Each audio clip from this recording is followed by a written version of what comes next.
Amigo mío, lo que vas a ver hoy del salvaje oeste es muy perturbador y no lo olvidarás fácilmente.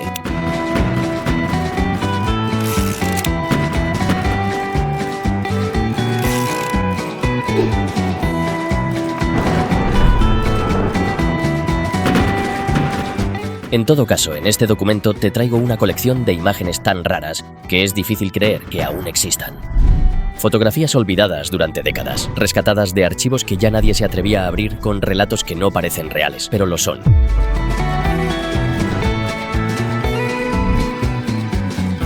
Además, entre todas esas caras, aparecen criminales sanguinarios como Harry Tracy o John Selman, que vivieron del robo y la violencia. Algunos retratos no tienen contexto ni explicación clara.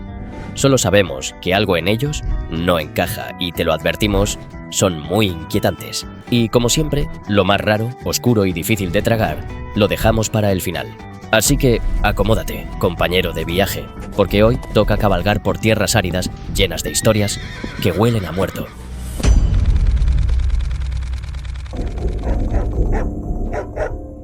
Los Whitlow eran una familia muy extraña y decían que su perro comía personas.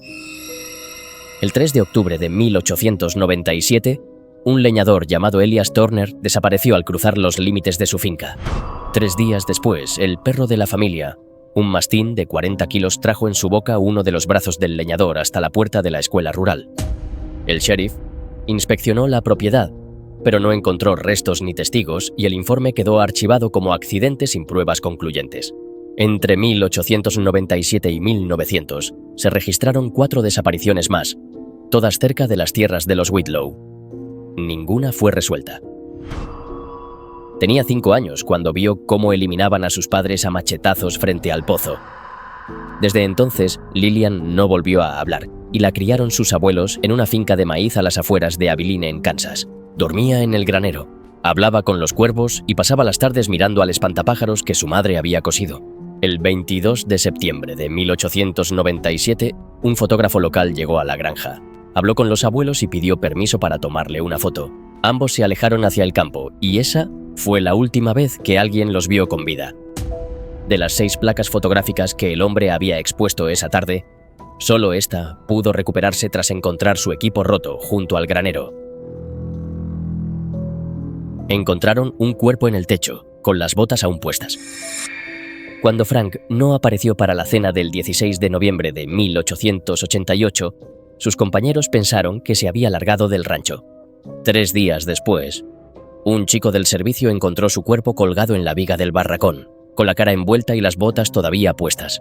Según el informe del sheriff de Chouteau, alguien había borrado su nombre de la lista de trabajadores y quemado su ropa. La fotografía se tomó 6 días después y el abrigo que cuelga en el centro era de Frank. Lo encontraron caminando solo al borde de las vías, descalzo, con esta caja en las manos. Era octubre de 1911, según los registros de Wagoner. El chico no hablaba y llevaba una etiqueta cosida a la camisa con las iniciales JMS.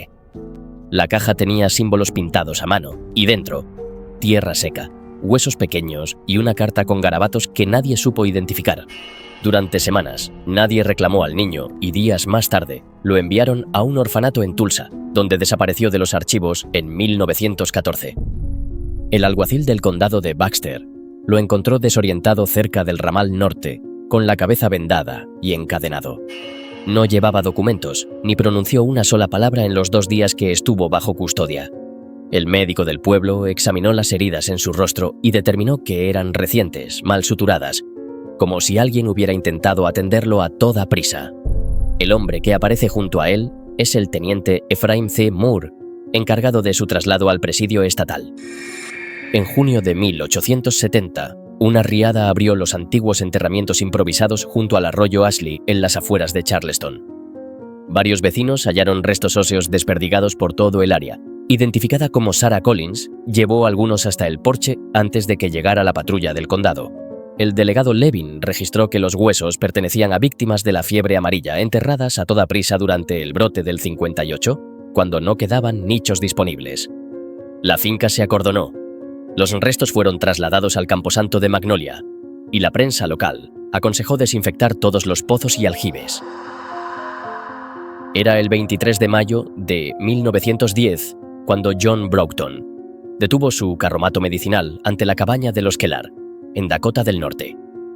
Vendía el té vegetal del Dr. Koch, promocionado como remedio para el reuma, la tosferina y el cansancio de la pradera.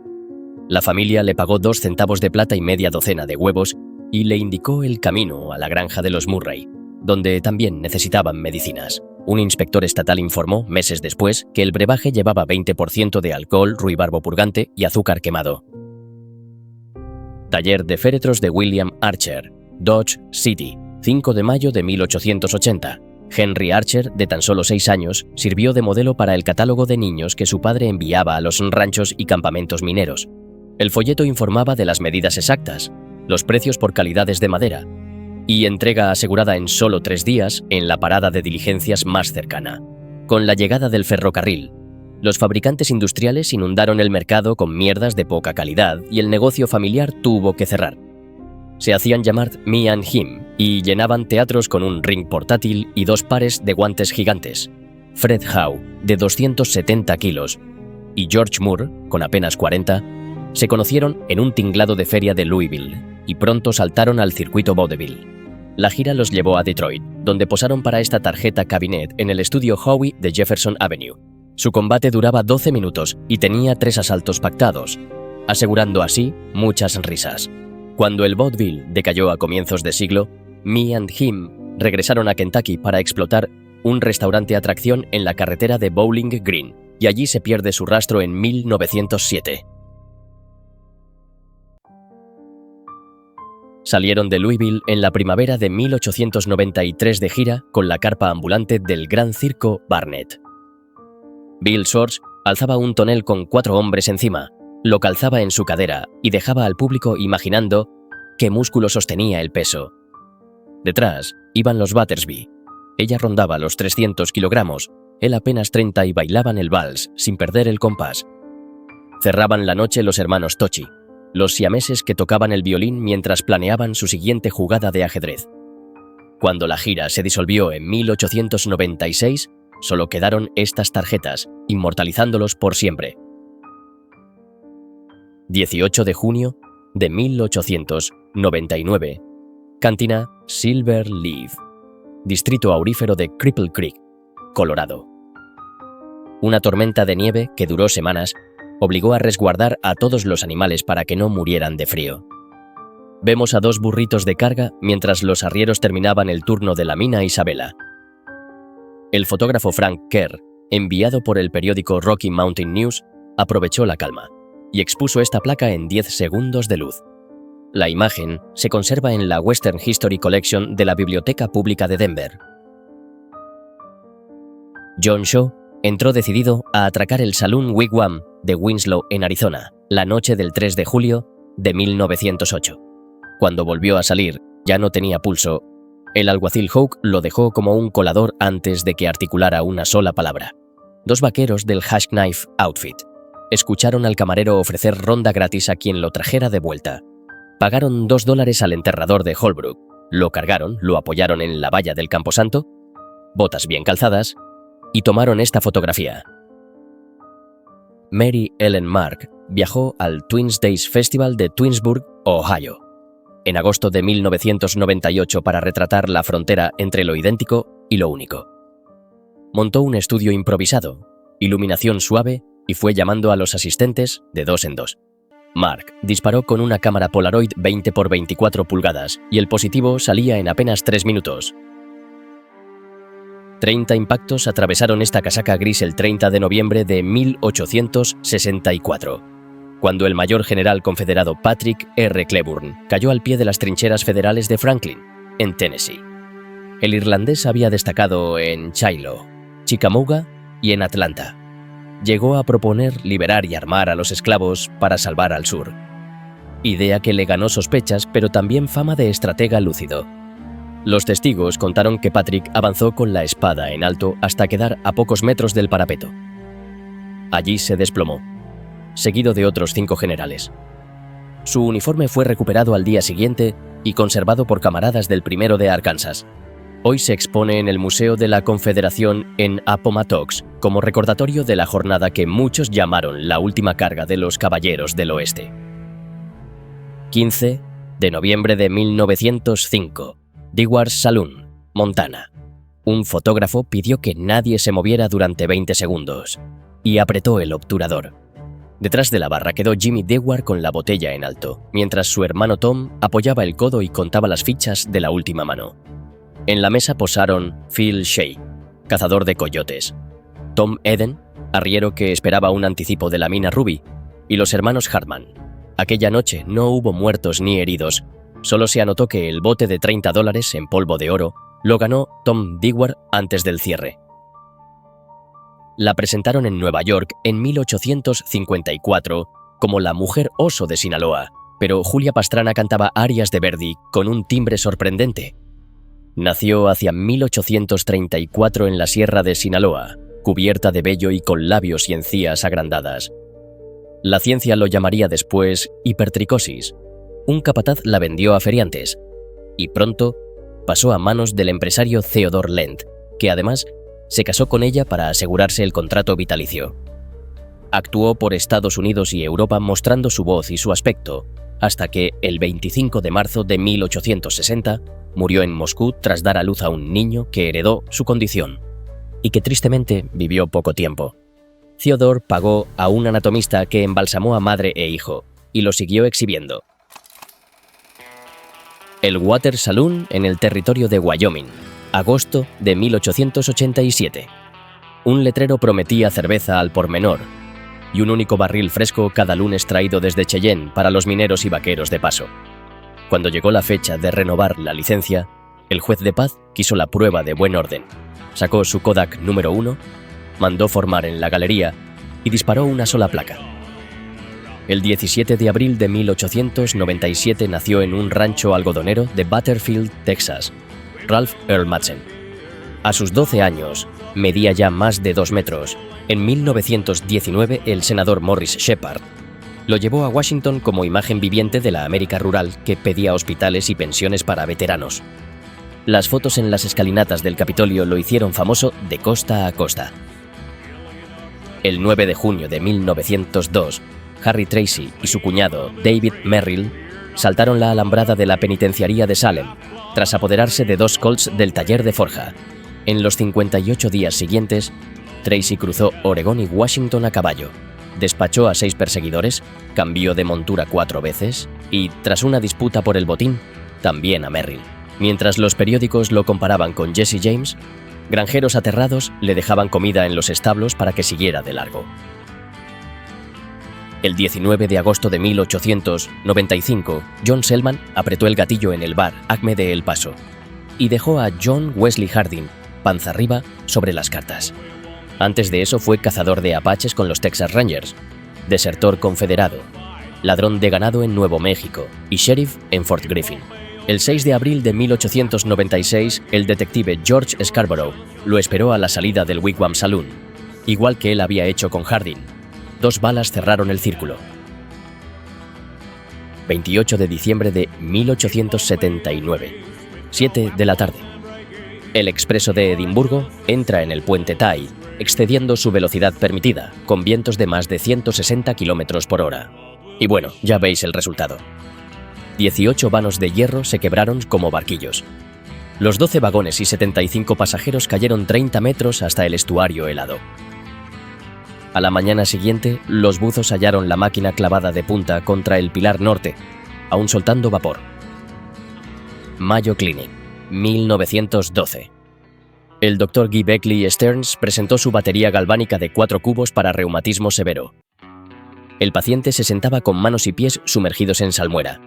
La caja mural dosificaba corrientes de hasta 40 miliamperios, suficientes para adormecer la piel y despertar la sangre. Cada sesión duraba 20 minutos y prometía reducir cualquier dolor.